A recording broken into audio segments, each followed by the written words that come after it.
In this video, I'll show you how to create custom audiences in Google Analytics. Now, of course, it all depends on the actual custom audience you want to make, but I hope this can guide you and show you how to get it all set up. So the first thing that you want to do is you want to go down to the bottom left-hand side on the settings cog. In there, you'll see data display, and then you'll see audiences. Inside here, you'll click on create a custom audience, or you can use the audience templates. Now you can add conditions.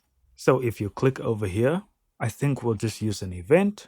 We'll choose in-app purchases. Again, this is fully up to you. Then we need to add a parameter. So we'll just say value. I'm going to leave this on equals, and I'll put in a random value. And I'll put in a random value and then hit apply. Now, if you go to the top here, you can set, is this going to be a condition across all sessions or within the same session or within the same event? Then if you want to add an extra condition, you can just click on add, and then again, it's going to be the same process. If you want to remove a condition, just click on the X on the right-hand side. Now you can adjust the membership duration or set to maximum limit. And one field I forgot is the audience trigger. So I need to name the event, which I didn't do.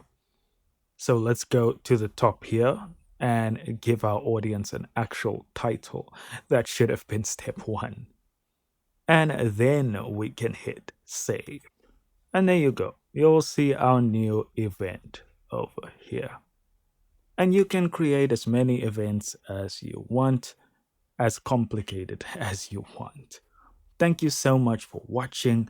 Don't forget to hit like, hit subscribe, and I'll catch you in the next video.